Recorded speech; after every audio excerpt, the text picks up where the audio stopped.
Yeah. So what are we saying here? We're both moving like Skepta. Sunglasses on for no reason. Shades on for no reason. Bro, literally. Sunglasses at night, yeah. Not even sunglasses at night. Sunglasses in the studio. Bro, you gotta do it sometimes, bro. You gotta dap it out real quick. Do you know what? That's what I'm saying. There's so much swaggers from different eras that just survived.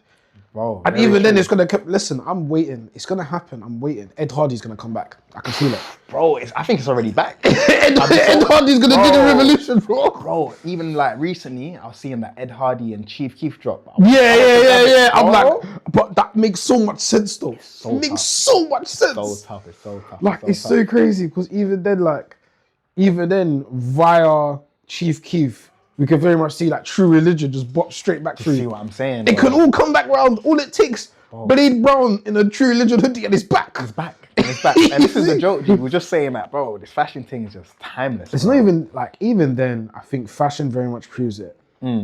For, I would say since the 90s, rappers have been the coolest people in the world. 100%. Like, they're new rock stars, bro. Yeah, like before the rapper emerged in the 90s, the rock star was the coolest person in the world. 100%. Right? 100%. They were like a vehicle of one inside each other, which is why like a lot of pop stars imitated rock stars at the time. And then over the series of time, like especially when Miley Cyrus wanted to make black music all of a sudden and she started rapping, everyone wanted to be rappers because being a rapper was cool.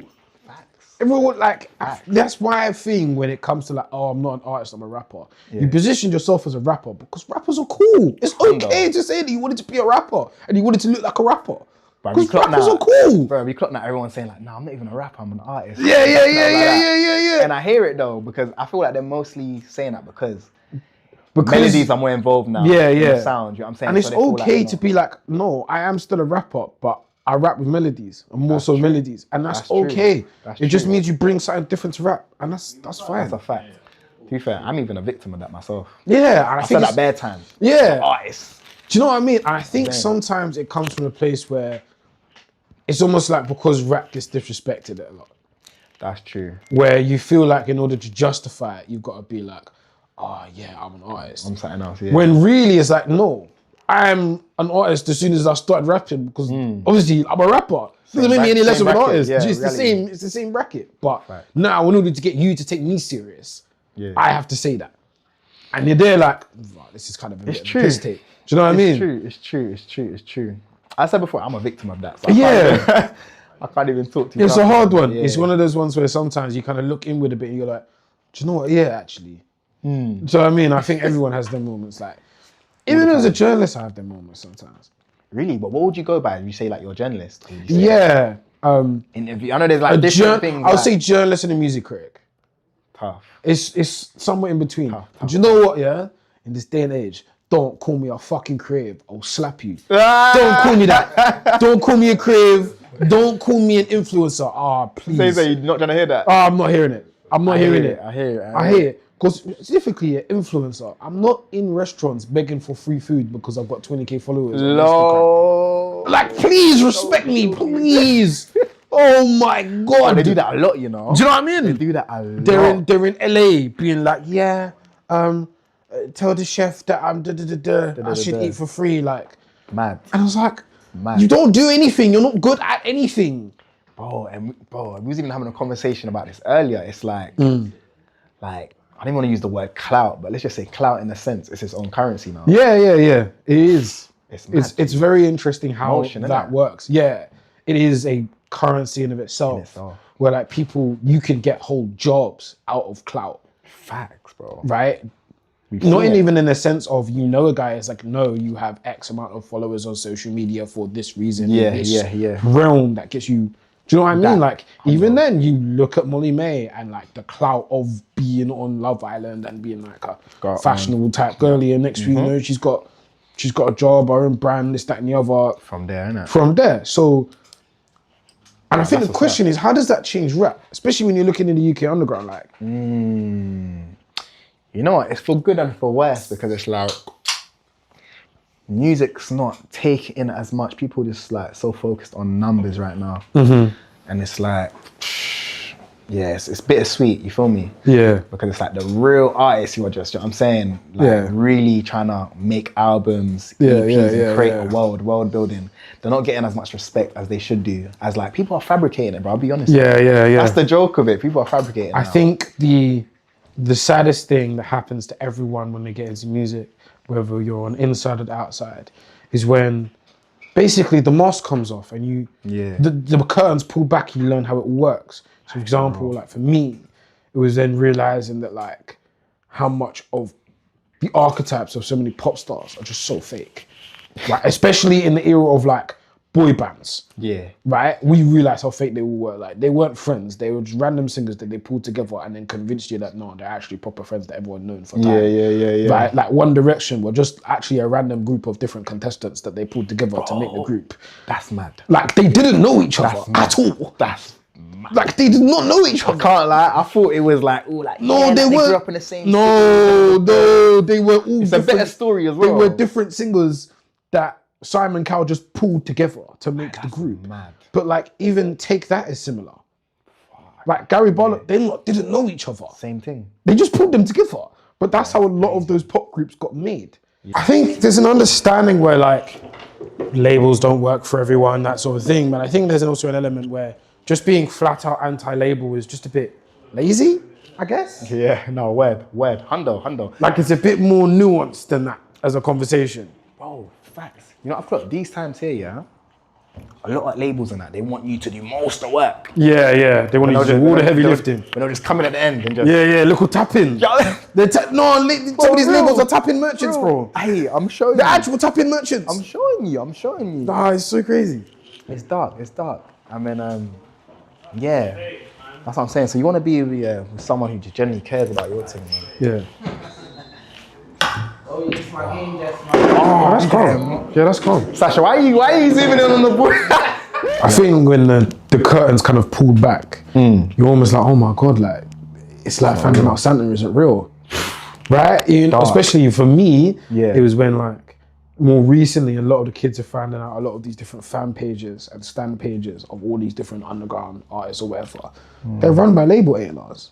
They're run by a social media manager that's working freelance. Mad. Do you know what I mean? Mad. So even the supposed fan hype that supposedly happens around various underground, even that's not real. Fucking hell. Right? And we're saying, some people are saying, oh yeah, it's just marketing, but the fact that even if you are talented, you have to manufacture all of this just to get people to hear you out. That's mad, yeah. It's dark. It's mad. It's actually mad. My question is like, does that like, looking and seeing that stuff, does that ever discourage you, or is that something you navigate your own way around, or do you feel like, okay, fine, I'll play the game? Yeah, it's a bit of both, you know. Yeah. I'll be honest, I don't really think about that too much, you know. I'll be honest, like, I'm just be so like stuck in my own world. But I ain't even like, I'm not even taking it in like, in terms of like people are like really creating fan pages, etc. Yeah, obviously, creating you can say a false narrative, you can say, innit? Yeah. Like, it's like someone else's motion is bigger than it is. Yeah. Which is, it's mad. I feel like, yeah, in terms of that, I don't really pay my mind into it too much, I'll be honest with you. Yeah.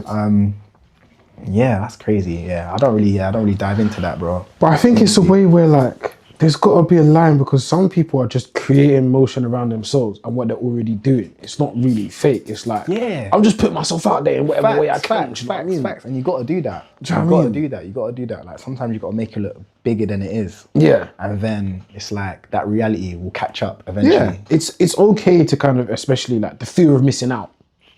You know, right? You got to create that FOMO, be like, you're missing out on something big. You need to get involved before. Yeah. Do you know what I mean? 100%.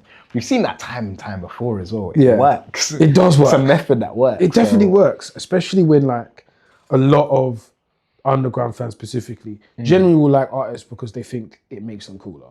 Yeah, that's mad. Right? So if you convince like, no, you're one of the cool kids if you tap in early. You're like, people like having the bragging rights. Oh, yeah. And I think even then in your career, you're in the perfect place for it, really.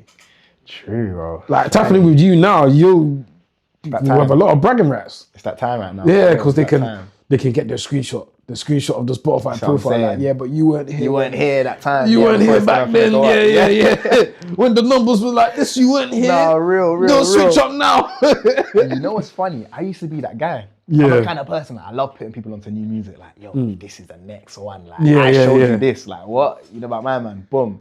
Oh, bro, plus, you know that. I love it, bro. I love it. It's so weird because I love it. It's not even like he wasn't big back then, but this is how it felt when I was trying to show my friends Travis Scott Antidote. Ooh. Like way back. That's how it felt to me with a lot of things. Like banger. Rare, when I was trying to play like Joey Badass 99 to Infinity. Like 95 to Infinity. Like, yeah, that's big. Do you know what I mean? For real. I think people have to recognize like, oh no, this is the same moment. Yeah. They need to take it. Yeah, right? They need to deep it. So in the same way, I don't like the idea of everyone looking at like monthly followers, for example. Or like monthly listeners. For sure. It kind of defeats the point. It kind of does. A lot of things would be different, I'll be honest. Yeah. If Spotify just hid it, yeah, a lot of things I think different. even then, there should be an option on different profiles with you. Either one, Spotify hides it for everyone, or two, Spotify gives the option for the artist to hide it. Fairs. But I think the default, it should be hidden by default. I actually hear that. You think? I actually hear that. I actually hear it. At the same time, it is also good to see like your metrics go up and to see like, okay, cool. Yeah. I've just dropped this song. Yeah. People are fucking with it. But I think that should be something that the artist information Can gets to see. That's true. I hear that. Maybe, unless it's okay. I think it's nice as an achievement. So you can screenshot it and put it on the net just to show fans like. I did that. Yeah. Yeah. But I think that's a good thing. Like having a sign of progression is nice.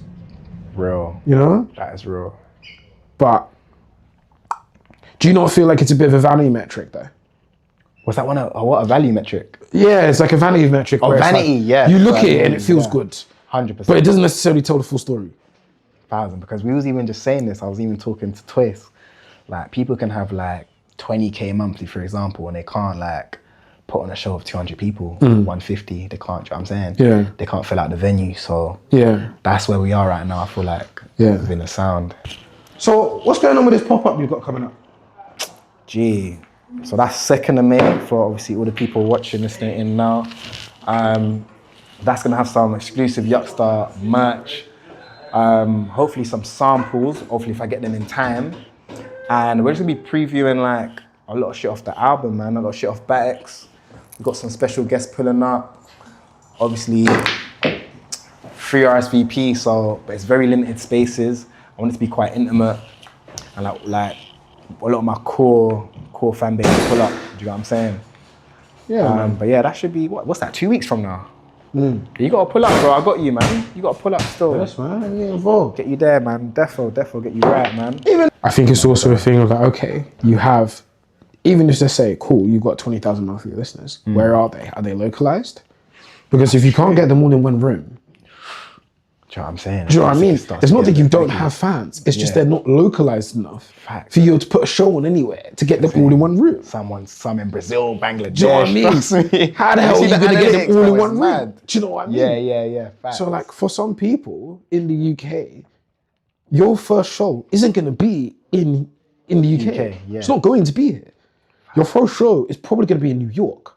Bro. Because that is where your fans are most localized. Yeah. Right? But on the other hand, I feel like social media means that like you're not relied on local support and regional support as much. And I think this makes sense when we look at your most recent cosign. Like the Lilgotit cosign. Do you know what I mean? Yeah. How does that even come about? Like how has he got to manage that then? Bro, honestly, that one was a mad thing. Like it's even like relatively fresh still. Do you know what I'm saying? Like you know, so I dropped a tune called Rockabye Baby. Go stream that. Bro, so I've shot the cover for it now, and then with the cover I had an idea that I wanted to show homage to obviously artist Lil Keed. So he's one of my favourite artists. That's the funny thing about it, like Lil Keed got it, like I've been tapped in. Yeah. So it's like the full circle moment re-introduce just happened. So I've shot the cover and I've had the Mexico flag on it. And if you listen to like Lil Keed's music, it's quite prominent in like some of his tapes. He like always rocks the Mexico flag, obviously. RIP Mexico, I think that's his bedroom, isn't it? It's his bedroom. So man dropped the Mexico flag on the cover, And I've just uploaded it, not thinking nothing. Just a normal drop. It's a normal thing. You know what I'm saying? Just world building again. I shouted him out in the tune. So I'm like, yeah, let's show a bit of homage. That's it. Nothing of it. And then next thing you know, funny enough, I was on the phone to my boy Duke. I was literally on the phone to my boy Duke. We was talking about obviously the album I've got coming out. Obviously Rockabye Baby's on the album. We're just sorting out the order of the album. And as we're talking about that, just discussing the order, I've gone to him like, yo, Duke, I got it, just DM, man. Literally just like that. Yeah, bro, straight. It was mad. It's so random, G. It happened that day because obviously we're going through the album, just sorting out what tracks need to go, what tracks need to stay. And it was good that you uploaded everything on there. See what I'm saying? Look what happened now, see what I'm saying? Because from that, obviously from us uploading the songs in the album, cool, we even got too far, so yeah. So cool, he shouted, man. We just like locked in. He found out I was from the UK and he's like, yo, like, niggas in UK ain't sounding like that. Like, yo, you overly trim. That's what you can say, like, trim. Like, overly trim. That's all he was saying. He's like, yo, you trim for real. I was like, yeah. I was like, yeah, that's cold. I even that one's in my lingo now, yo, trim. I was going to say, is that added to the lexicon? That's in there now still. He just kept saying like, yo, this shit trim. He's like, the cover's trim. Obviously, he just appreciated it as well. Yeah. Anyone who's keeping, obviously, Keed's name alive, he just respects it, you feel me? And I'm happy he took it the right way as well, because that's how I intended it to be taken, like just showing homage, obviously, to one of the GOATs. And it just like, it was a cherry on top, honestly, like his brother reaching out and also loving the song and the cover. And obviously, that's when he went on to obviously like shout the song out and put me on his story, etc., etc. Now we're just locked in, bro, literally. Nice. I was on the phone to him yesterday, bro. It's mad. Literally. It's mad. But yeah, man, that's pretty much how that. I mean, in terms of world building, I want to do some lore. Where does Ray Matix come from? Like, where does it all start? Even then, what makes you first hop on a mic? Oh, good question, you know. Cool, so I had an older cousin, his name's Matix, right? Okay. Crazy enough, he gave me my rap name, obviously. Okay. Do you know what I'm saying? So his name's Matix. Yeah, okay. And you know, those ones just always looking up to an older cousin. Like, yeah. You know what I'm saying? He was rapping, like, been rapping, been going crazy. And there was a thing where, like, he was just showing me the ropes. I remember I was in Florida, obviously he had his own scene going out there, obviously RIP to him. So it makes it so much deeper. He would just took me to my first studio session. He's like, yeah, bro, like, I feel like you got a bit of swag, like, just jump in for fun in that. And then after we just freestyling, having some jokes, he's like, yo, you're actually hard. So, and then it was nothing of it. It was just a little, you know what I'm saying, little family holiday, innit? Yeah. Come back home now, playing the man them some of my tunes. I didn't have a rap name by then. They're like, yo, Ray, this is cold. He's like, yo, like, and I was like, rah, cool, should I put it out? Before I put it out, I'm like, I need a rap name. And obviously, because his name's Matix, I just put Ray Matix. Yeah. Just slightly changed it a little bit. Okay. And I just kept running with it from there. And then even the name Matix, even deeper, it means like the frequency, like sound frequencies and vibrations. Okay. You feel me? So it just all made sense. And I've been loving music anyway, do you know what I'm saying? But yeah, that's the law of like the Matix. Okay. Matix, yeah. What is Yuckstar? That was a terrible break. Bro, Yuckstar, that's just the brand, you feel me? Okay. Yuckstar's the brand mainly. I was saying previously, see man, the designer and that, bro. Okay. So I went mad. I went mad. I cut that out. Oh shit. Hey. But nah, Yuckstar's the brand. So, literally, yeah, bro, as I was saying, I did design and that. I was a graphic designer first. So, bro, I was just like trying to create. That was horrific. These cues are horrible. Like merch and that. And then just the word Yuckstar came about. And I just feel like I fuck with it because, you know what it is, bro? It's a thing where, I'm so needy. Oh my God, I can't even concentrate because I'm so needy. But, bro, just a thing where it's like, it just made sense to my world. Like, obviously, grew up listening to Slime and that. So Yuck was just a perfect word that I felt like was my own. And that kind of just bridged the two worlds. Oh, mad. But yeah, bro, that's pretty much it, bro. Like, obviously, in saying that, obviously got the Garms there, got the Yuckstar tag, so like certain songs, certain songs, man, saying Yuckstar and that.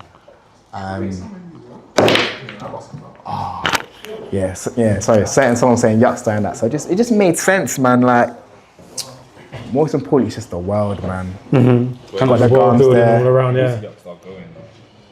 Bro, you know what? Eventually, I would love to have my own label, bro. Like, eventually, and I just sign like got the first one, go on.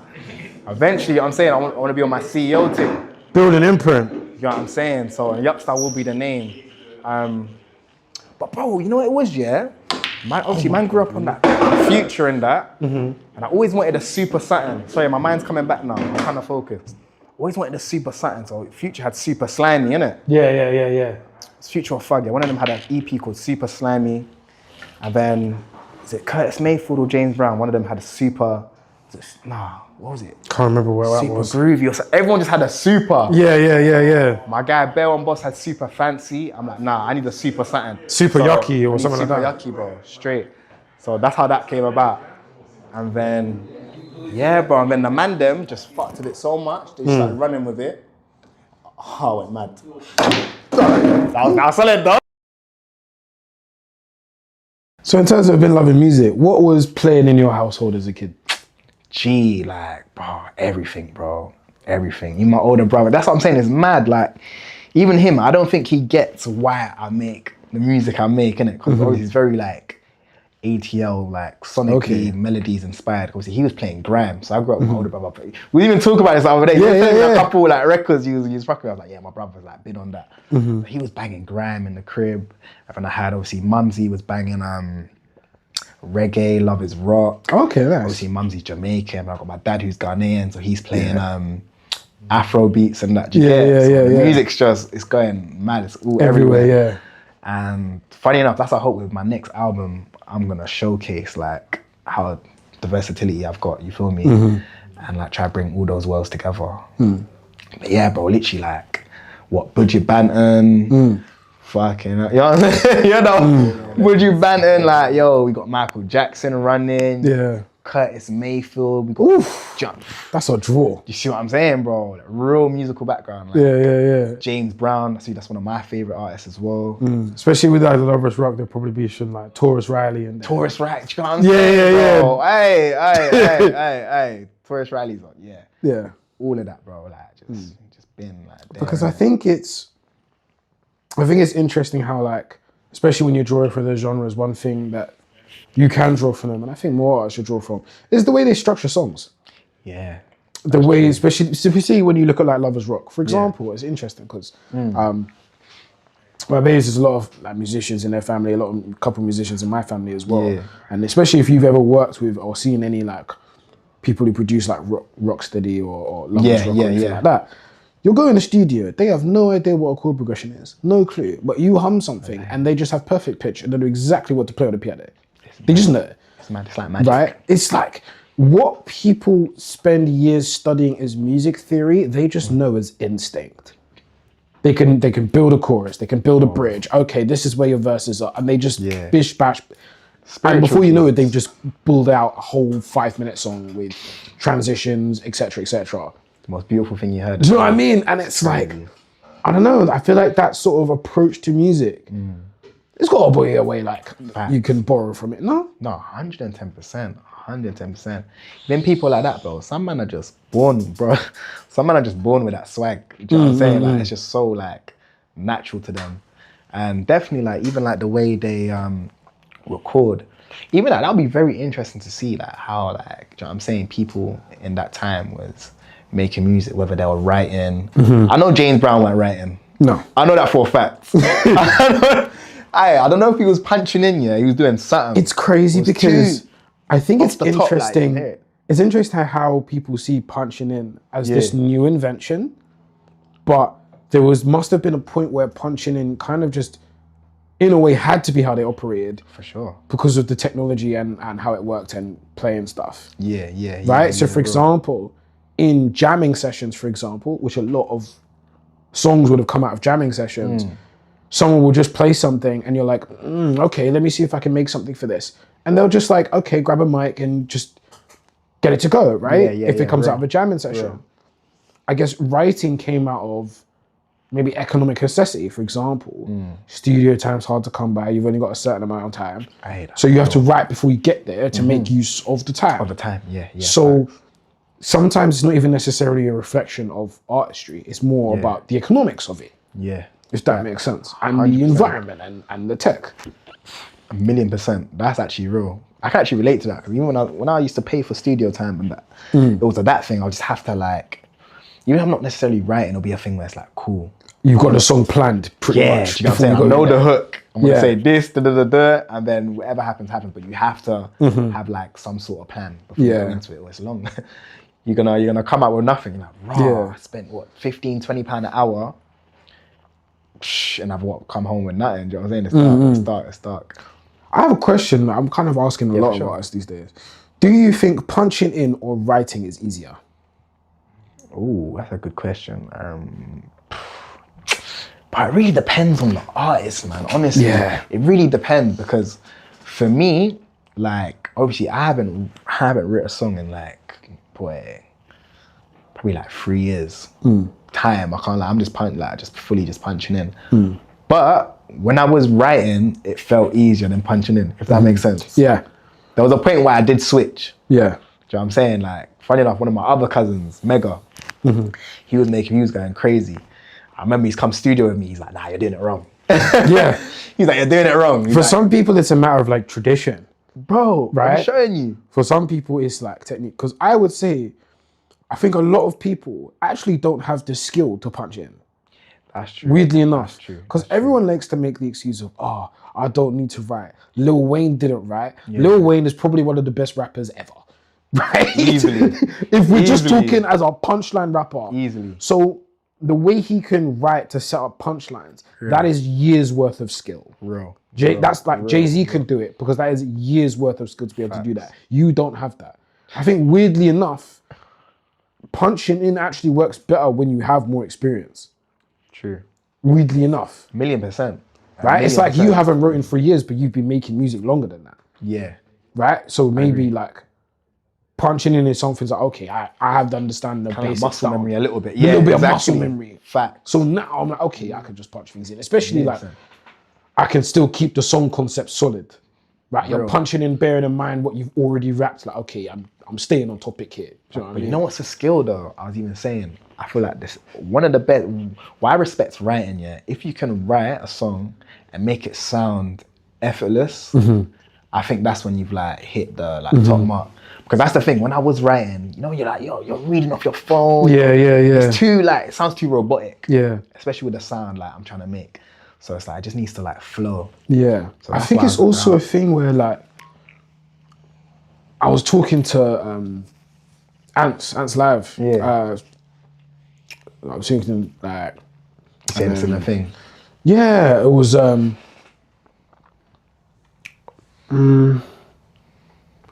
yeah, it was weird, because essentially I've been talking to a couple of people about this, like having a mixture of the two. Yeah. Having a mixture of like, okay, cool, like punching in this here, like maybe just getting the hook a little bit right, or this and the other, and then like, okay, but I've got a verse that I've written, I've got this one strapped. Yeah. And then sometimes like, even just having the point of like, okay, you've written it, but like, okay, memorize it. So now you're just rapping it. Yeah. But then you're like, okay, now that you've rapped it in the booth, you're like, nah, I actually want to change this line. I want to change this, that, and the other. And I'm like, cool. I'll just punch in these two lines here because I want to change that. Yeah. You know, having a mixture of... Yeah, mixture of two, mixture of the two. Perfect. I feel like Perfect blend of the both, innit? Yeah. I feel like that kind of runs. Definitely. And yeah, you know what? Sometimes when you do write, you can hear the quality of it as well. Yeah. When you are writing, so... I'm not even fully against it. I just don't currently do it.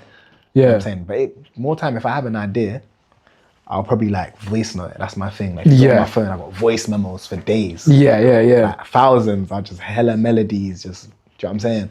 So, I think even then in like new age of just rapping as well, like Tion Wayne, for example, he would just hum out flows. Yeah. Pretty sure there's a voice note of the, I think, what was this song he was on? Keisha Becky, one of them ones. Keisha Becky. And there's a voice note of him ones, just like humming out the flow, like, Yeah. And he was just humming it out. And he was like, okay, yeah, I've got an idea. Do you know what I mean? Yeah, so I think... he had a formula still. Yeah. And I think formula. once you get an idea of a writing process, you don't really want to change it. That's real. That is real. Regardless of maybe it might be better or not, it's habit. It gets habitual. Yeah, it just disturbs the whole flow when you switch it now. You can't lose that formula. See, once you got that formula, and it's running, you gotta just stick with it. Like, and when I hear certain artists, I know like who was in that mode. Like, for example, Migos. I know there was one time when they just had that formula down. And boom. Same thing with Tion Wayne. Like, I know he just had that formula. Keisha Becky, you know what I'm saying? He had that formula, bro. He was just, man, whatever works, just run with that. Yeah. It's hard. I think it's an interesting one because a lot of the time when people talk about underground rap as well, they act like it's this thing that is so far removed from the mainstream. When there's so much links. For example, you can listen to early Yeet and you can hear so much Migos in that. 100%. Right? 100%. And people act like our UK underground weren't growing up listening to AJ Tracy and Unknown T. That's a fact. Because they were. 100%. They were growing up listening to Blade Brown and Quingface. It's real. So it's real. The idea that they're both like so unrelated.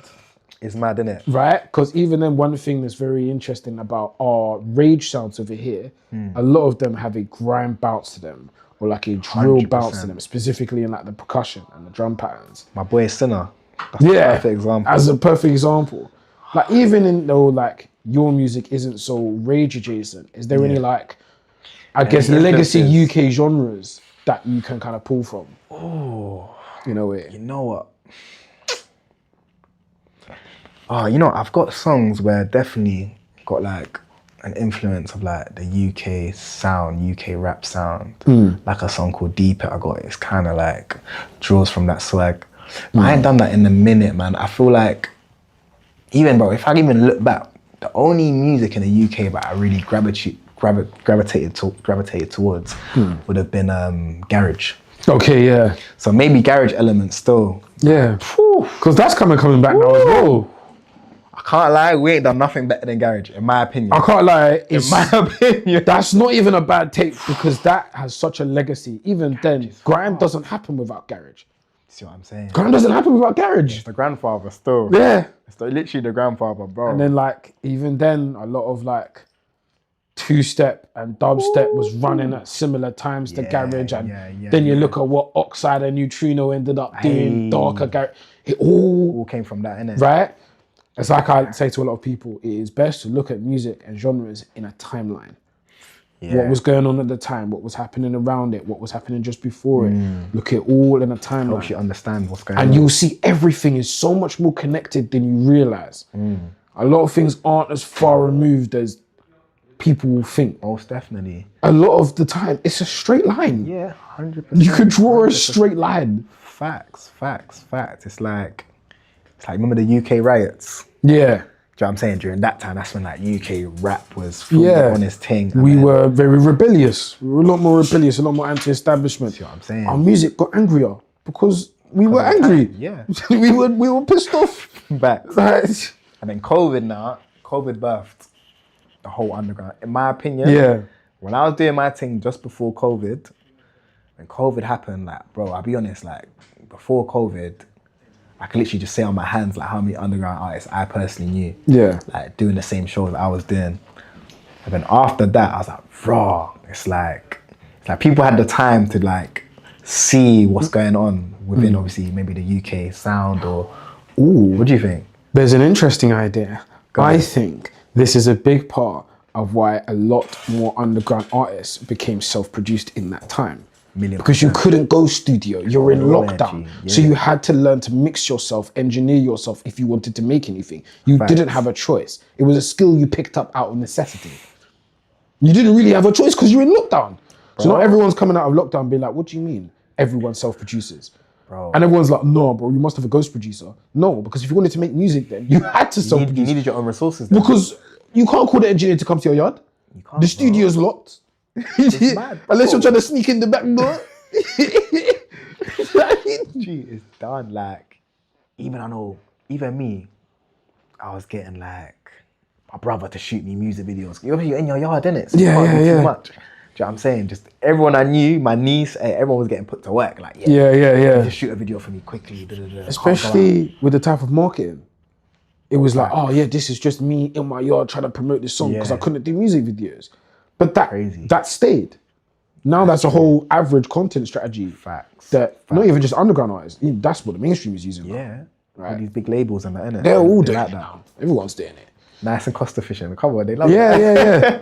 And it also, it helps the pop artists look more down to earth Yeah. and make them look more relatable. That's a big thing as well. Yeah. So it connects with the audience more, innit? Yeah.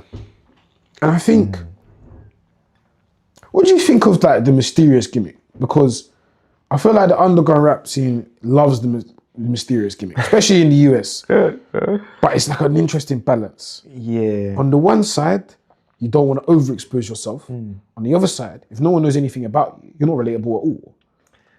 Even if it's just a character that you're putting out there, they need exposure to that character to vibe with it and figure out if they are a fan of that character. Where do you think the line is drawn, man?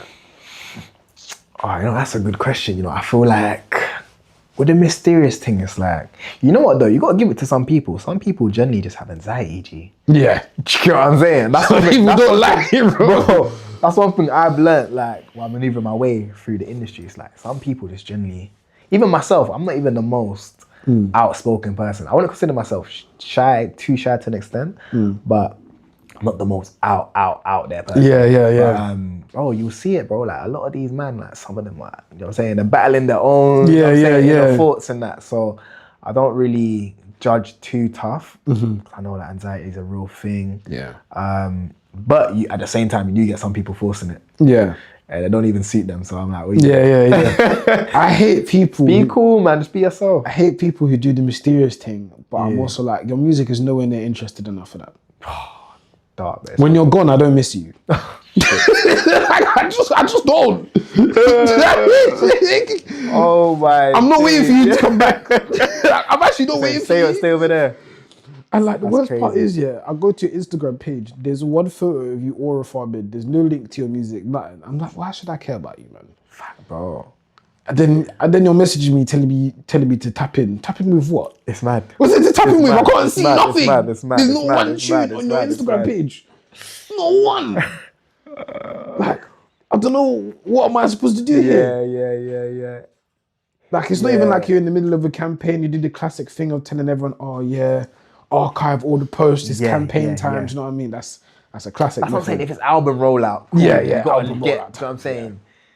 Them buy into the world, etc. But I know what you're saying, like, for no reason, it just doesn't make sense. Yeah. Especially if you ain't got a following yet to do so. Like, it's better just building, man. Just build your thing up, and then from there you can move how you want.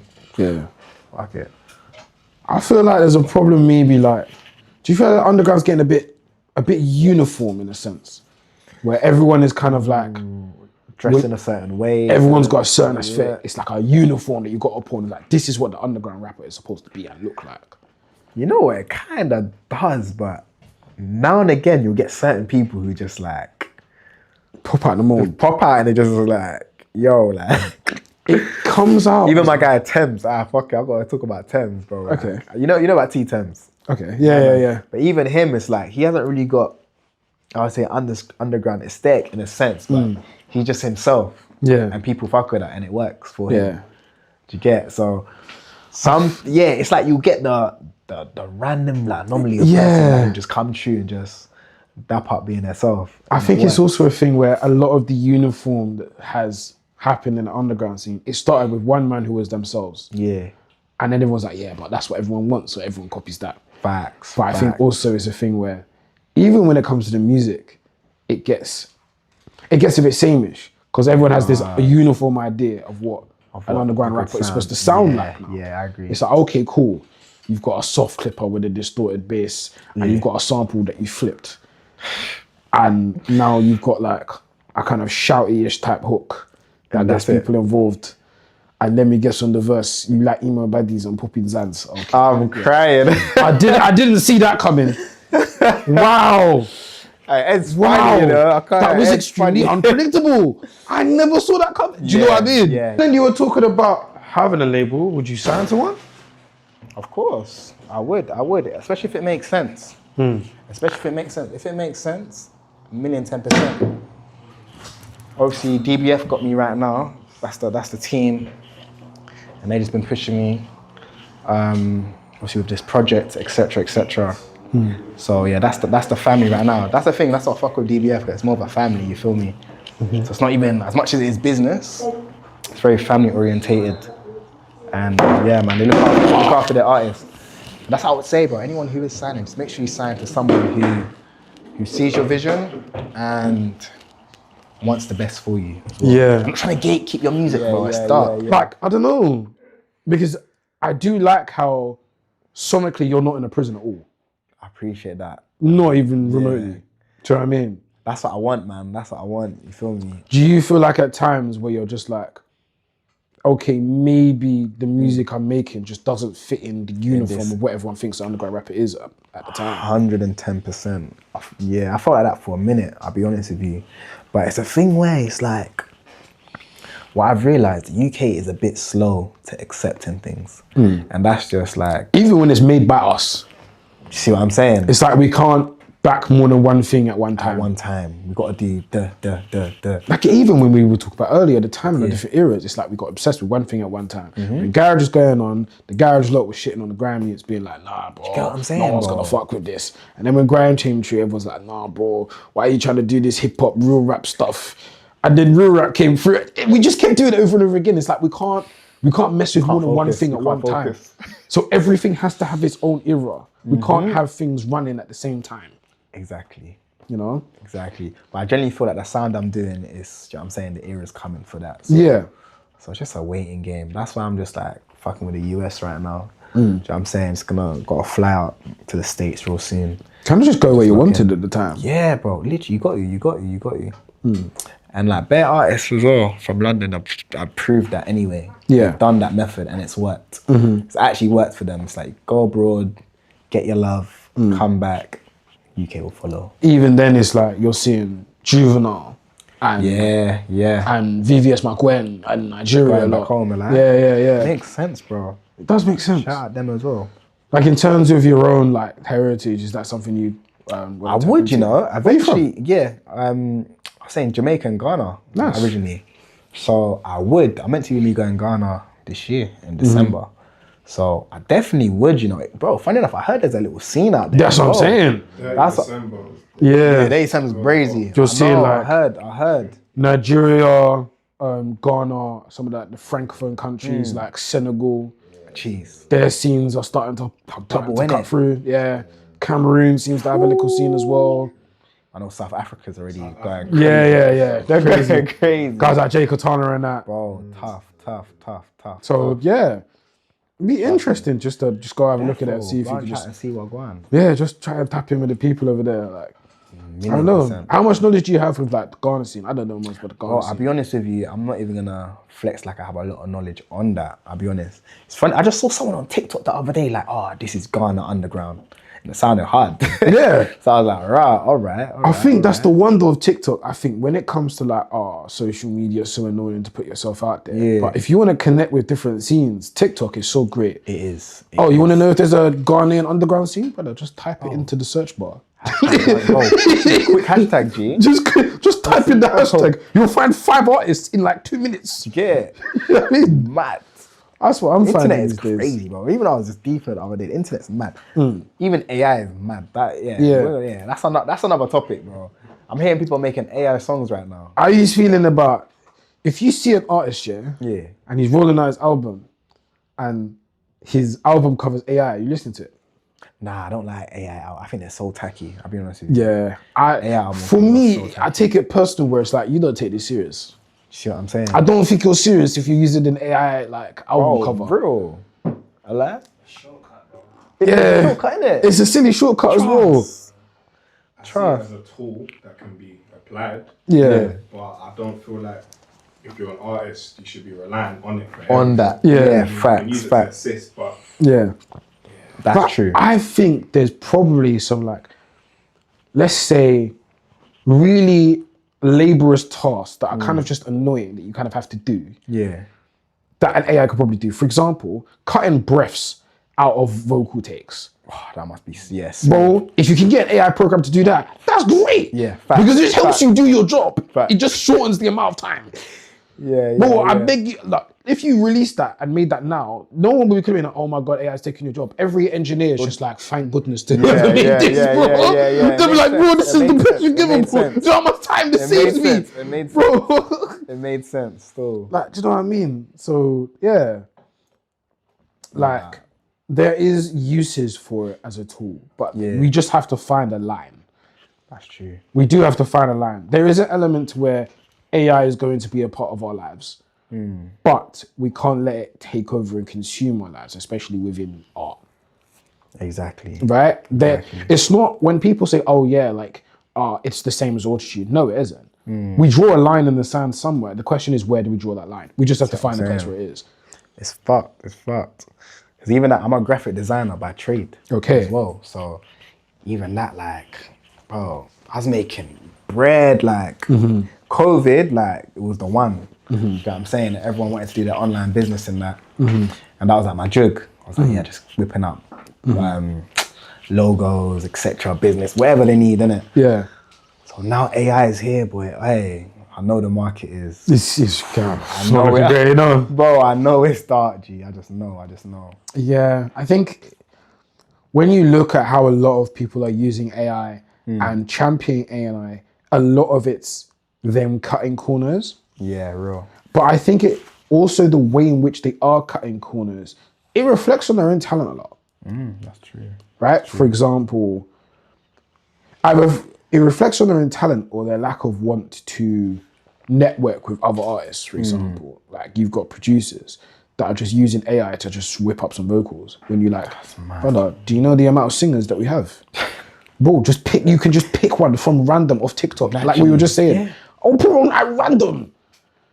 Do you know what I mean? Shortcuts, bro. Do you know what I mean? We're just lazy as fuck. It's just so... That's what it is. We're just lazy, bro. It's... Bro was saying, it's just a lazy thing. It's a bit dark and lazy. Well, you can hear it, innit? That's the thing. When you take the shortcuts, bro, it always will show up anyway. It will show up one way or another. Do you get what I'm saying? Right? I mean, that's another issue. Like, you might not be able to tell that it's AI, but then you listen to the song and be like, I don't know, it just feels a bit cheap. It feels a bit empty. Real. You wouldn't know it's AI, but you just wouldn't be as impressed with it. Bro. That's what I'm saying. I heard, bro. But it's mad, bro, because I'd be like, bro, it's a funny because it's TikTok. You'll hear like Michael Jackson on like a Carti beat. That's like, some people be getting creative with it though. Yeah. It's like, all right, this is very interesting. But it's like... But even then it's like, yeah, if you want to put Michael Jackson on the Carti beat, you could just, bro, you could rip the vocals off YouTube, make a beat yourself and just do a mix. Just make a remix like people have been doing for years. That's true. Just make an edit. That's true. Do you know how many cold SoundCloud edits that edits on SoundCloud of mad songs like? Yeah. Do you know what I mean? All the time. People still use SoundCloud, yeah? SoundCloud no, for a little bit of both, especially when it comes to like beats. Okay. Is it? You still use SoundCloud? Say so. A lot of people use it for edits. Certain songs you can only get on SoundCloud. Yeah, it's true. Like them gems, isn't it? I think it's not even just gems. A lot of people, when they're like, okay, I'm never clearing this, and if I even try and put it on DSPs, it's getting taken down. SoundCloud, innit? Especially in a world where people are being like, fuck it, I'll sample anything. Yeah. Bro, do you know the amount of men that are like, bro, what do you mean? I'm not even gonna bother trying to clear this, bro. If it gets taken down, it gets taken down. Yeah. It's what it is, bro. But they just make sure they upload a copy on SoundCloud because then they can't get that in it. True. Nah. Because like, even then, how do you feel about sampling in general? Because obviously, I fuck with it. Sampling is calm, but is there an element where you're like, okay, do something creative with that? Don't just copy and paste a different song onto yours. Yeah, you know, there's some songs I believe like, no, you can't sample that. Yeah. I generally feel like some songs like you just can't touch them. Just leave it, like it's a masterpiece. Like don't even just leave it alone. Yeah. They're like more the older tunes, of course. Do you know what I'm saying? But in terms of like, bro, you know what? I like that era when a lot of these drill artists were sampling like R&B. I think it was a nice contrast. The R&B one was great, but when they were doing pop tunes, oh, that was awful. Yeah, don't get mad at it. It was awful. Oh my god, that pop era, the pop drill karaoke era was horrible. Take that one. But the R&B drill era, that was great. Yeah. Do you remember Shea Universe? She's still running about, but she did a bit of like R and drill. That's what they were calling it then. Tough. Yeah. It was really good. Especially when they got R&B singers involved. It was great. That's hard. They had a lot of like R&B singers linking up with drill rappers to do like this R&B drill stuff. That was really fun. That's what I'm saying, bro. Like with the sampling thing, like it's just how far you want to take it. Like, but all in all, though, even me, I've got a couple sampled songs like that go crazy. But a good sample flip is great. That's what I'm saying. When it's done right, innit? When it's done right, it's the one. Also means that you can kind of culturally connect to it. Do you know what I mean? Because you recognize the sample and you're like, it fits into this. Yeah. You know, it means it's more culturally rooted. Nah, for sure. That's what I'm saying. And I think it's even mad how it's like, bro, people are sampling like 2016 songs now. Yeah. Do you get it? Like, but like those songs were samples themselves. Like Prince tried to tell us, and he was right. We're gonna be sampling samples. He was right. Prince was right. It is mad, bro. Like, yo, like, but I literally just saw someone like sample a Ray Shrimmered song the other day. I was like, bro, like, that's mad to me. No, hearing songs that I grew up on getting sampled now, or being like recreated, it's nice, but it's also insane. It's mad. Like I saw Omin, he played an unreleased. Yeah. It was the Focus on You night. What one did he use again? Money March. What sample was that? He didn't really sample. He kind of like interpolated, like recreated. C-Biz, innit? Okay, yeah. So I'm like, Money March, you bring my Money March. Yeah. Hard. What do you mean? I was on Snapchat doing up ER, like I was on Snap doing ER. No, that's crazy. What are you talking about? Like, bro, if he actually sampled Money, that would have been really. Bro, that would I think he still could though. Maybe try and rework it to see if you can get something to pull off like. Do you know what I mean, even a feature with maybe see if that could crazy, run. Bro. See if that could run. Yeah, bro. So, and that's the beauty in it. Do you know what I'm saying? It brings worlds together, bro. Yeah. Generations, innit? Mm-hmm. Nah, it's beautiful, man. Because even then, I think Alchemist is a producer I really love, and especially tough. He was like, okay, how do you know when a beat's done? And it's like, well, how does a painter know that a painting's done when he looks at a canvas? Right? There is an element of just pure feeling to it. Yeah. But there was also an element where there is some sort of objectiveness to it, where it's like, okay, do I want drums? Okay, cool, I want drums, but like, let's not have unfinished drums. Yeah. Does that make sense? Nah, I get you. So when he was saying like chopping up samples, there's an element of like, okay, service the sample.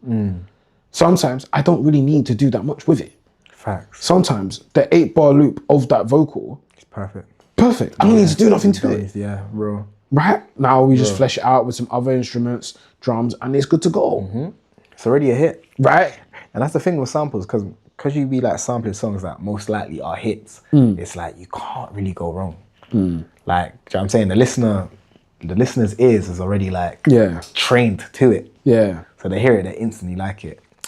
Unless you do a bad job. Do you not feel like sometimes there's a part of sampling that's lost? Because sometimes, like, a lot of OG sampling was going to the record shop, combing through the records, like finding that treasure trove, that hidden gem that you found in the record shop. Even then, people are doing that, but digitally. That's right, just combing through discographies. Do you not feel like, you know, that random tune that they found on SoundCloud or Spotify or through someone's random discography on YouTube or whatever, do you not feel like there's still value in that? Or should you be sampling hits only? Nah, I think there's, as you said, like still value in like sampling songs that aren't so big. Yeah. I think there's still a beauty in that. Do you know what I'm saying? Like, bro, 1000%. Because there's songs that fuck with like people probably don't even know. But I would sample. Yeah. And it's like, the people who know will know. Yeah, you know what I'm saying? Yeah. It's like, sometimes it's not always meant for the whole world. It's not everyone. Like, and that's one thing I'm even getting to grips with, bro. It's like, you know your market, just work on building your market. You don't need to, these men don't have to like it, these men over here don't have to fuck with it. Yeah. It doesn't matter. Sometimes being unrelatable is what will make people like you. For example, I love West Side Gun. Yeah. And one of my favorite things about West Side Gun, his lyrics are not even remotely relatable to me. Same, but you fuck with it though. Have you ever cooked up half a brick in an air fryer? No, I haven't. I'm crying. I've never done that, and I never will do that. Oh, that's a mad one though. That line's mad. I'm never doing that. Man said my trap girl's got 2 Van Goghs in it. Huh? Yeah, that's fucked. How you even got you got Van Goghs in the bundle? Like what It don't make sense. It don't make sense. It don't make sense. Trust. Like it's so unrelatable. Trust for ordinary, like I'm saying, a civilian just. Do you know what I mean? You fuck with it, innit? Yeah. Oh, So it's interesting word. how that works. But because remember, like, a lot of people, like I got older cousins, yeah, who are doing their thing, innit? Doing whatever they're doing, do you know what I'm saying? But they'll be like, bro, I wish I was on your swag, like. You get it? So it's mad. So he might be listening to my music to get, like, to understand how my mind works in terms of, like, the world I live in, like, fashion. It's like a window into someone else's world. Do you see what I'm saying? It's mad, bro. Do you know what I'm saying? Plus, how much times has Dre pulled up on us? He's like, bro. Do you know what I'm saying? He's in a different world, G. Yeah. A big body thing. There's some funny iterations of this. Have you noticed the amount of man that like K1? That's kind Do you know what I mean? There's something about it. That's true. It's a window into a different world. fucking hell. Do you know what I mean? That's real. So, yeah. Similar thing, innit? This is, I mean, might be a similar thing. Similar thing. Fucking hell. Especially when it comes to lyrics, I love a rapper with niche references. Yeah, I know. Just super niche. I know. Do you know what I mean? Where like, I see. You'll drop a punchline like you just have to know certain things to get it. To get it. Which is why I hate when people say that like basic punchlines and that. Even then, like when people talk about how like supposedly uncultured rap is, do you know how much cultural knowledge you have to understand half of rap?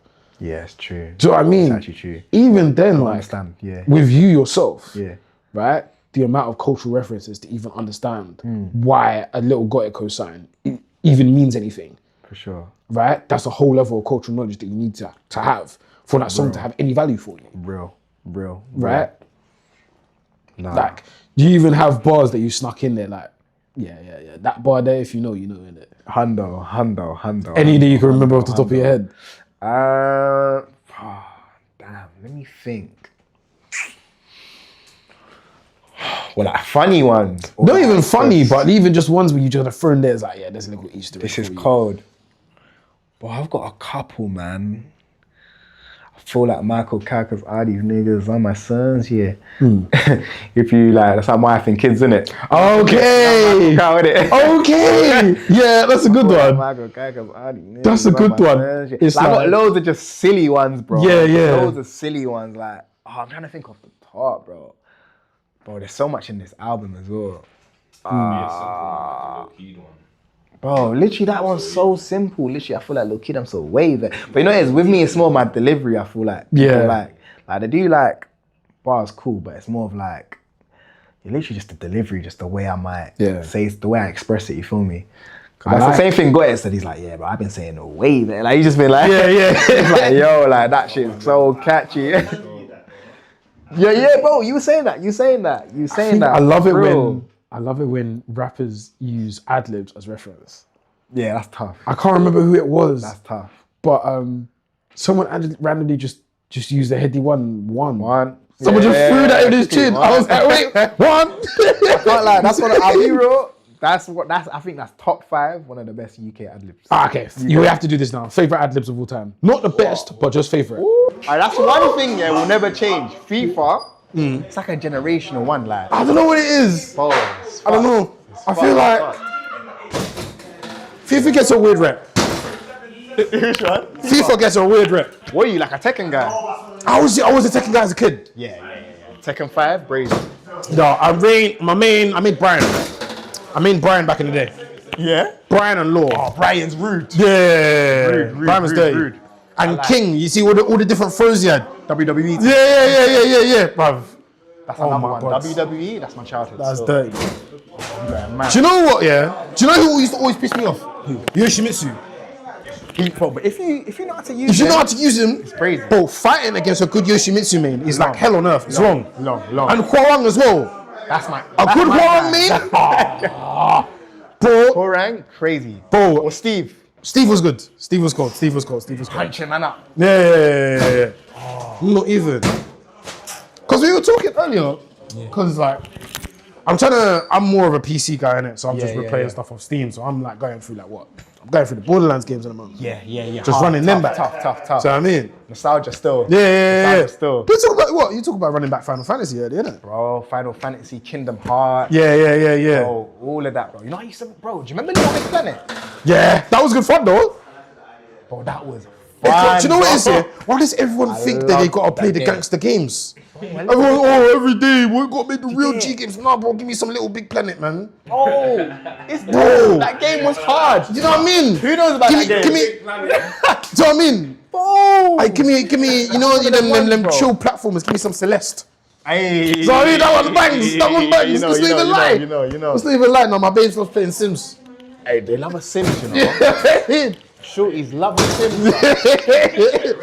Do you know what? Yeah. You see Sims, yeah? No, you know what, yeah? Some of the gal them on Sims, yeah, they'll commit war crimes. They commit war crimes on that game. They commit eugenics. Bro, they're doing eugenics on that game, bro. See what I'm saying? So I mean, Bro, like hearing some people will they'll make a character that looks like you and smoke you. oh, bro, that's something else. Bro. People said I'm not getting in a shot. Violating. What are you saying now, sir?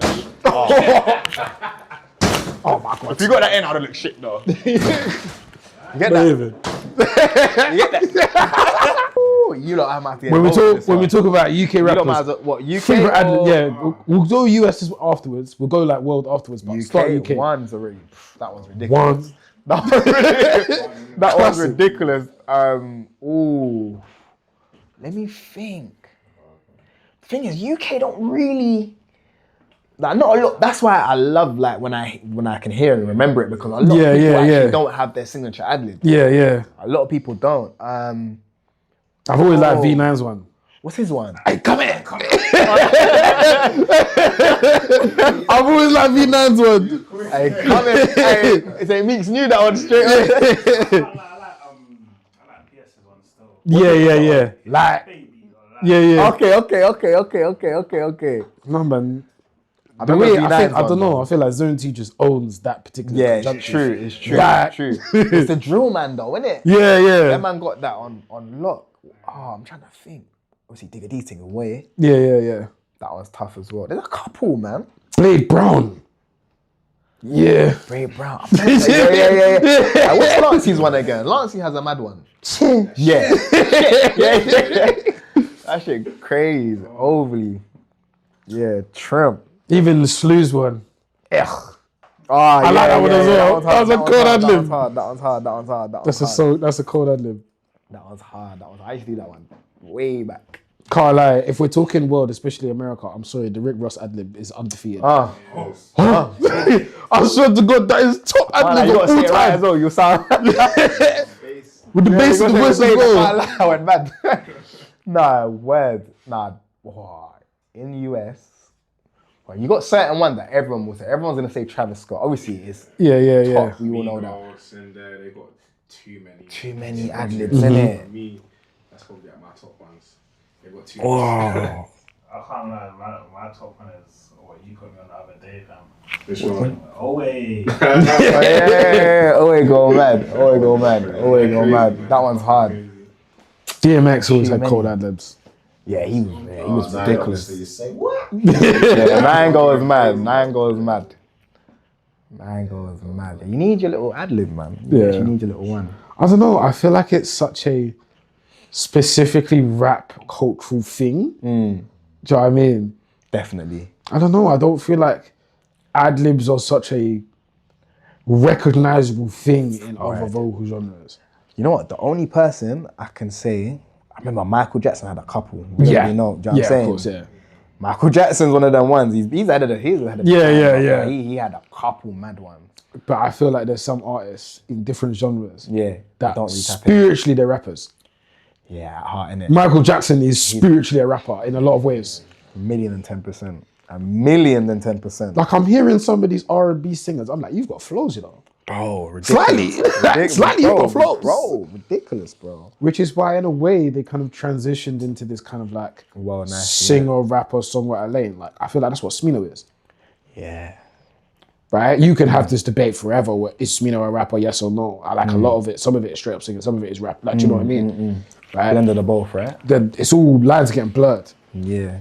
And even then when you see it across the UK, like underground scene as a whole, maybe not just in the UK, just all over, we embrace that fully of like, yeah.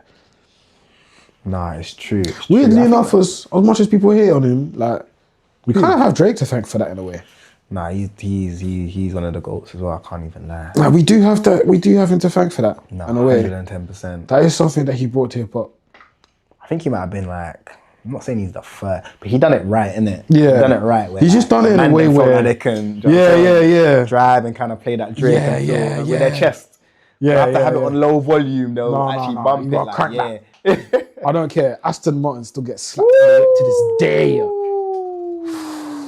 Bro, I seen someone sample that, bro, on South Africa. Is it? It's crazy, bro. Yeah, man. Crazy. Sounds. I'll send it to you later. Hard. Hard, bro. Hard.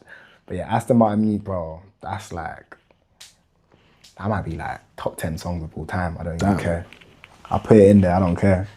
That song's fucked. It's crazy, man. It's a perfect song. Like, yeah, you just got your check. You know what I'm saying? Whip Driving music. down, whip music. Roof down, like sun shining. So you got your little shorty on the passy. Yeah. Yeah, it's mad. I don't know. Do you feel like there's a gap in the market in the underground for that?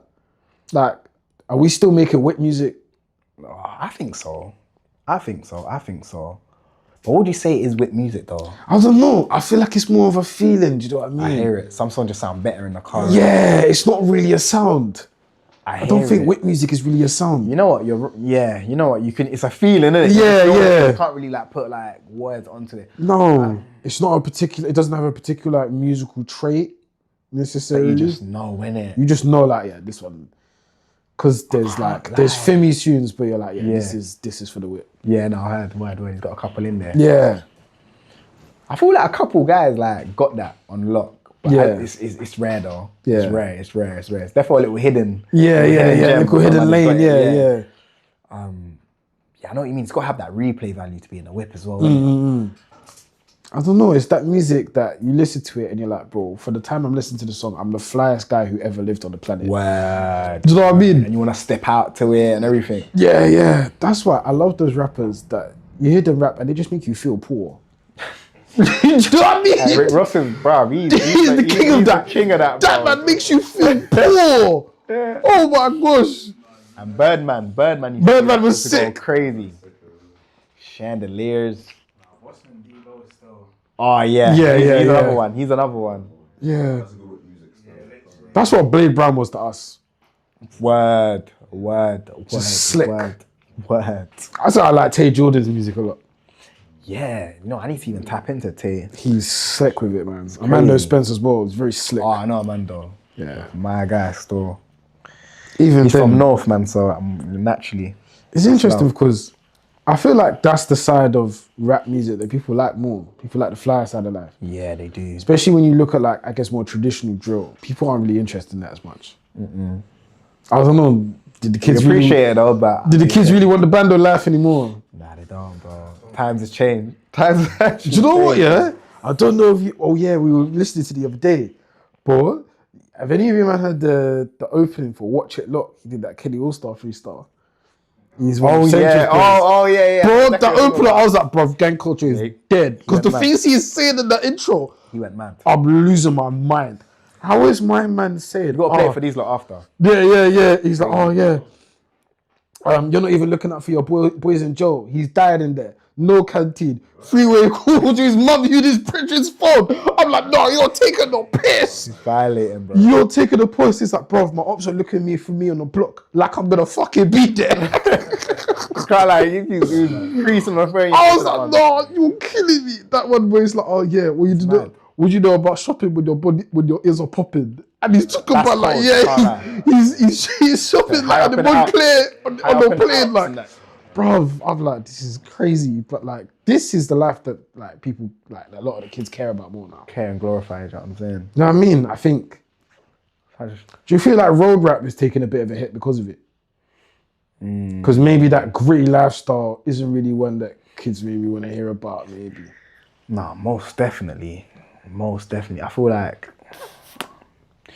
you remember it's real, innit? So like, a lot of the kids now, maybe their older brothers in there. Yeah. Things. So they're like, yo, like they can see the reality of Yeah. where, I don't know, I feel like when we was listening to it, it was a bit more like, We like I the couldn't really trench count music on my though. hands like how much people I generally knew. Obviously I knew certain man, but who's like in there like for doing that, It was more like our generation going mad, if that makes sense. Yeah. Where now the youths now, like our generation who might have been going mad, their brother's locked up or they're doing this. And they're like, yo, this is dead. Like, Yeah. man's, you know what I'm saying? Man's in there for foolishness. Yeah. Life's finished. But I think even then, you look at how a lot of the road rappers that are seen as veterans, they've adapted in a way.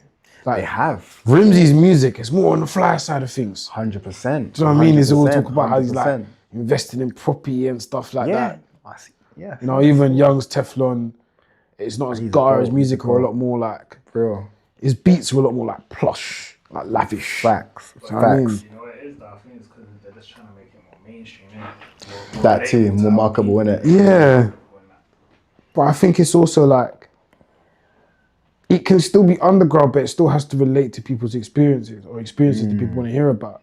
Nah, for sure. So I mean, if they don't want to necessarily hear about you was squatting in one nitty's yard trying to bust shots. If they don't want to hear about that, then don't wanna hear there's about no point rapping about it if they don't want to hear it. Trust. Do you know what I mean? It's probably like a small, I feel like there's still a little market for it. I think there is. Like I like Catch. Catch is cold. Who's the one you put me on the other day? Oh, I can't remember his name. Was it D-Dot from Money? Nah, it wasn't. It wasn't you. I think it was Catch. That's underground, but you're saying that he has elements of drill and it feels authentic. System. Yeah, you saying my man. Yeah, Oh, system's gonna be a problem.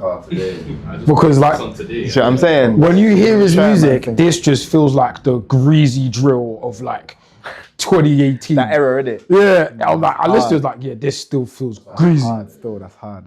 It's on Dagnum as well. Is it? Yeah. Mad.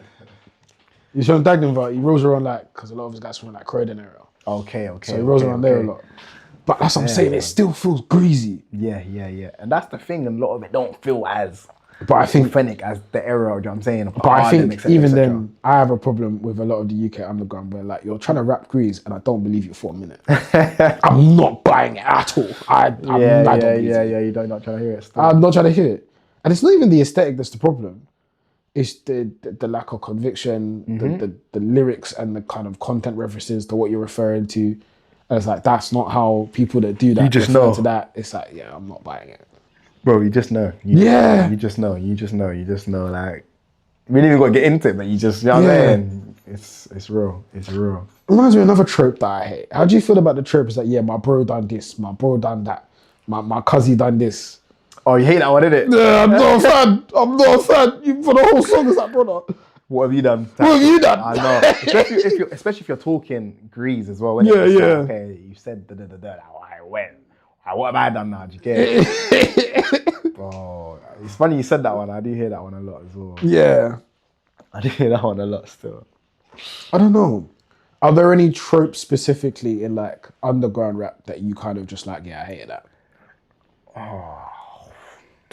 Any kind of like tropes or like gimmicks or anything like that you're just like, yeah, this is kind of tired. You know what? I actually don't, you know. The only thing, I'll be real, when I first like was popping out in the scene there, I was just like confused. I was actually genuinely confused. Obviously, with the underground thing, cool, you're looking at the US market, cool, you're cool, like this is the sound they're making, when you're cool. I was expecting, when I first came here, I was like, raw.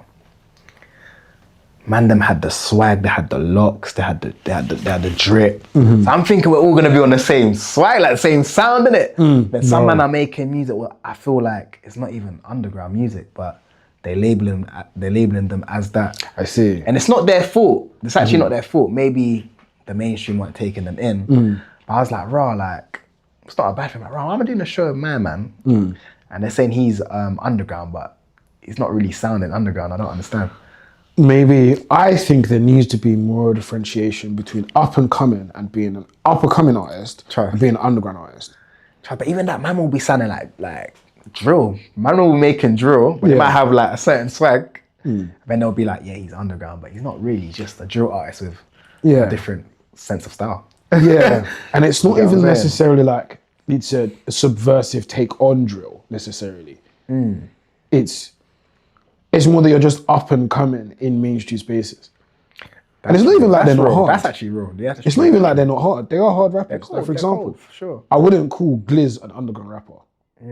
But his music's cold though. Yeah. It fits in line a lot with what the mainstream does. Okay. He's just up and coming. Up and coming. Nah, it's true. But I guess he fits into both worlds. Yeah, you know what? That's a good point though. Some people do generally fit into like, they just fit into both worlds. So that's actually a good point still. I think it's kind of it's a unique spot to be in. Because I feel like even then some people in the underground don't want to be in the underground forever. You know what I'm saying? But other man want to be the biggest underground rappers ever. Yeah, the world's bigger than the underground, I'll be real. But I think it's interesting how like you can kind of not be underground, but be a part of the culture still. Yeah. So for example, 100%. It is almost an insult to really call Jim Legacy an underground artist anymore. You see what I'm saying, bro? But that man is a Brit Award nominated and a Mobile winner. Hundo. Can't really call him underground at that point. You can't. But he's very much a part of underground culture. Yeah, facts. And right? sonically, like... You run the team. Yeah, bro. Easily. Right? It's...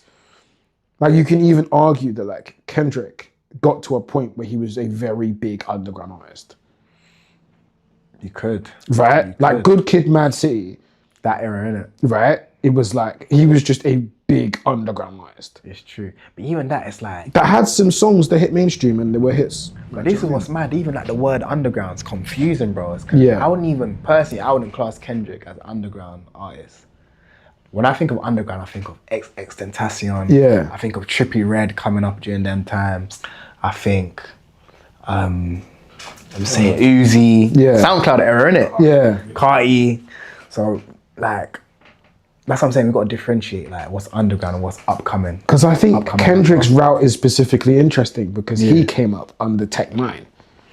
Interesting. And Tech 9 is like the underground god. Yeah. Of that era of like hip hop. Yeah. Right? And even now, to this day, like even running Strange Music as like an underground rap record label, he's made so much bread. Yeah, I've heard, you know. So much bread. I've heard. Like Tech 9 is one of the richest rappers. Mad. In the whole of America because like, yeah, he built his whole ecosystem. He built an entire ecosystem and helped build it for all of the artists under his label, like Chris Calico and all them, man. Because like even then, Kendrick was touring as a support act for Tech 9 and Chris Calico, like 15 years ago. Rotted. Right? That was a lot of Kendrick. You know your homework, you know. Yeah, like because I was a big Tech 9 fan as a kid. Okay, right. So then I'm like, oh well, yeah, this Kendrick kid, yeah, he's kind of hard. And then Swimming Pools came out, and I was like, bro, who's this new rapper? And I'm like, oh damn, bro, Kendrick Boss. Yeah. I was like, damn, Kendrick Boss. So I mean, I think this happens quite a lot. Weirdly enough. Nah, it does. It actually does. That's what I'm saying. Sometimes you just need, someone to show you the way. Yeah, someone should just put your arm around you. Yeah. Yeah. Like we're seeing Lancey fulfill that role in the underground a lot. Most definitely. And it's good to see, man. It's actually good to see. And weirdly enough, in the UK underground specifically, I don't think there's anyone else who could do that role. Nah. Right now, I don't think there's anyone else who could do it. No. I agree. I actually agree. I'm even thinking now. I'm like, Yeah. There's no one else who can really... No one else who can really play that role. Him still. It kind of had to be him. To be him still.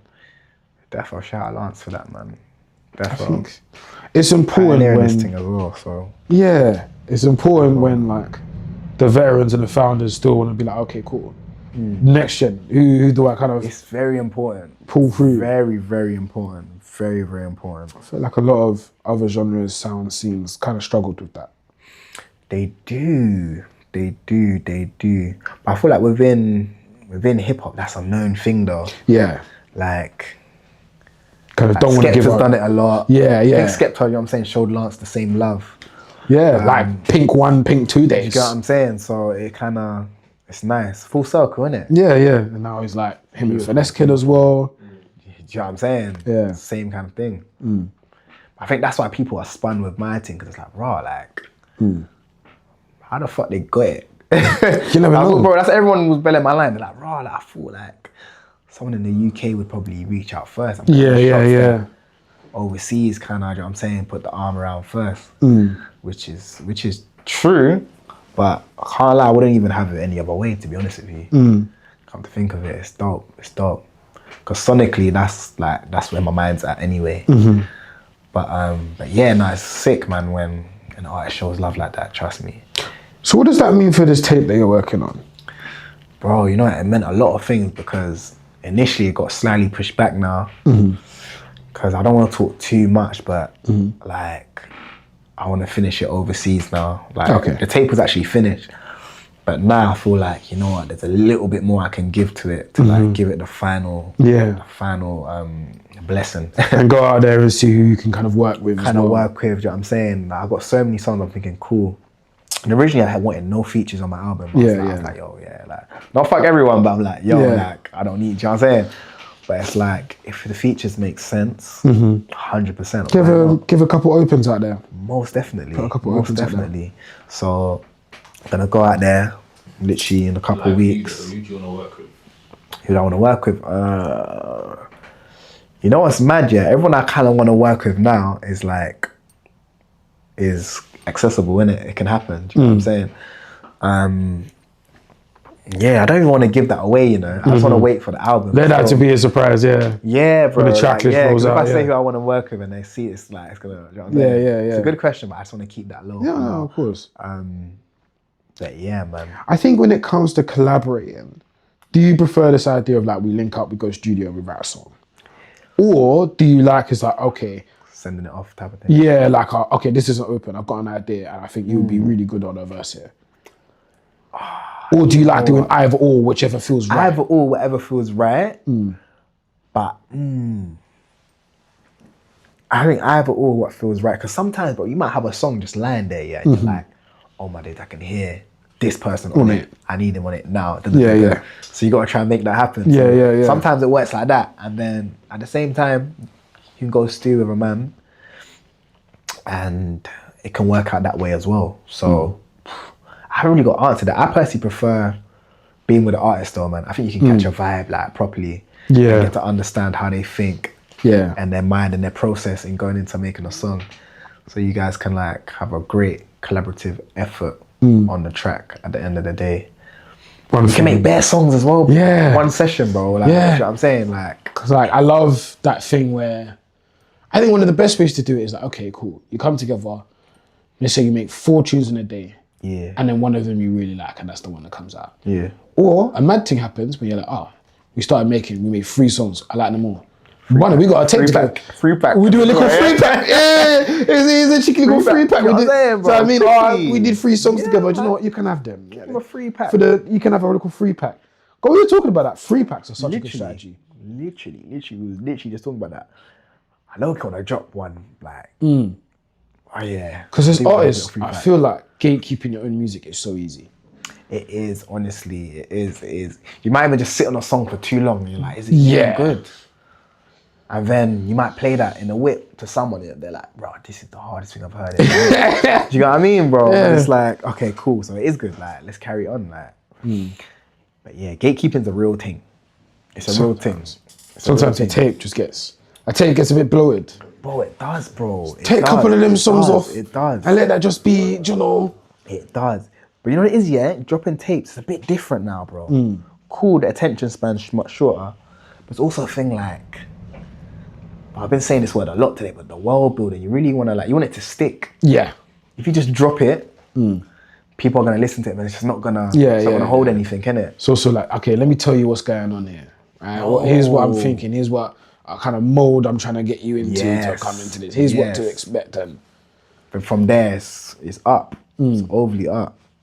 Because even then, I feel like, obviously there was the mixtape era, right? I feel like a mixtape just means something a bit different now.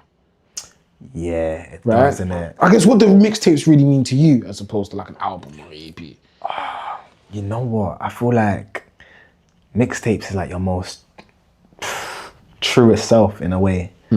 Like, it's like, it's like a scrapbook, innit? You know those ones, bro? It's not too polished. It's raw ideas. Raw ideas just put together. Do you know what I'm saying? Whereas in an album, it could be more theme based. It could be more.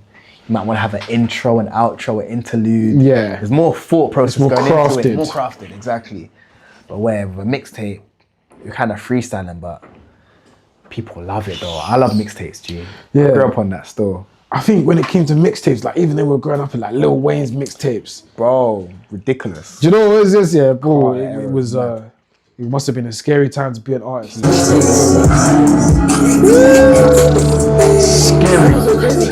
it was scary No scenes. chill, yeah, no chill. Oh no, man. There was no scary scenes. Yeah, man.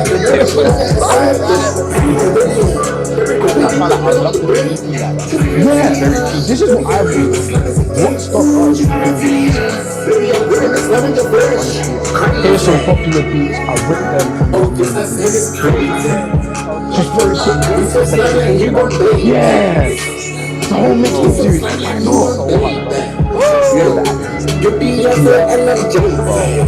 So hard.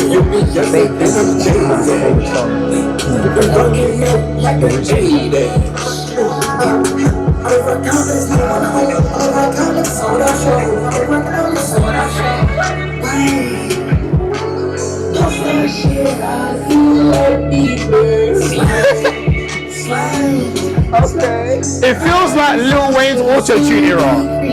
That's what it feels. Yo, that's what we were going for. Yeah. Oh, wait, hey. You know you're gonna be about. Come on, I'm good, twin. Hey, how you doing? Yes. My brother. Superstar. Come on, what's good, bro? Good to meet you again, bro. Yeah, easy.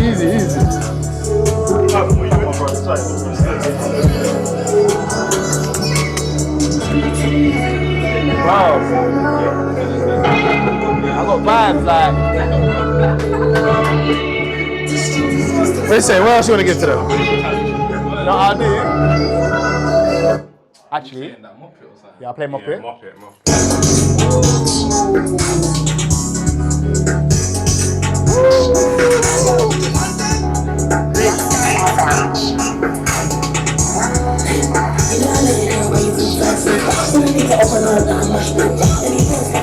Watch.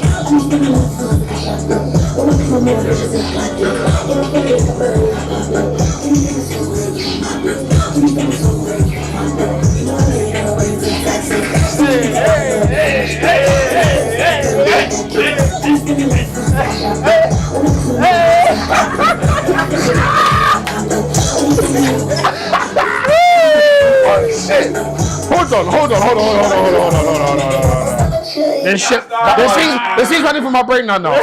CL on that? Yep. Fuck me. Did I win? We said. CL on that. We said. CL Ulem. CL Ulem. One of them two. One of them. Yeah. It's fucked. That would be mashed I'm up. gonna send it to them, man. Still. Yeah. Even a Both? cheeky Elsvaron can run. That can run, G. It can run. It's that kind of swag. Do you know what I mean? Bro. Yeah. It's fucked. There's a lot that can run for that one. It's fucked. Yeah. The beat is just crazy. One more. Can't get them too much. Alright, say that. Maybe one more. You know, I'll just play something and you lot let me know. That's trying. Start trying, yeah? That's trying. Say that. I didn't even mind just what she meant. Got on my mind too much sweat. Every time I see it, I know you ain't even heard this one yet. No. Surprise, motherfucker. Go South Africa quick. I didn't even mind just what she meant. Got on my mind too much sweat. I'm my baby girl, I'll be like a red. Every time I see it, I just wanna girl. Every time I see it, I just wanna be it. Every time she see it, she just wanna eat it. Yeah, I know you love it, I can really feel it. You know, it's an open, innit? I'm trying to get Jalil on this. Who? Jalil. Ooh. Yeah. That would be cold. You know what I'm saying? Yeah, I hear it. I can already hear it. You know, it goes like this. I'll play this one. These don't want to hear this one. I have to sum up with this one.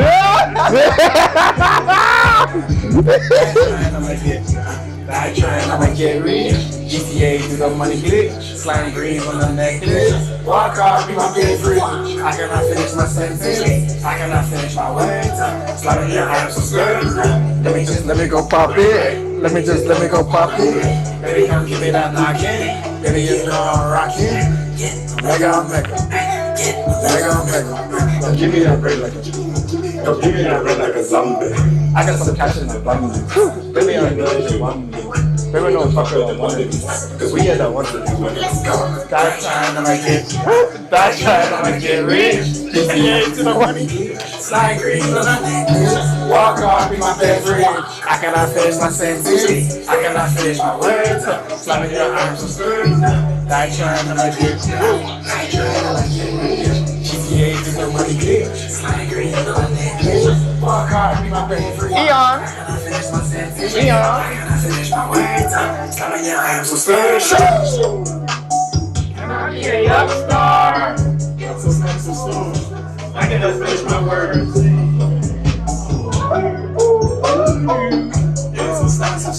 I cannot finish my words. Woo!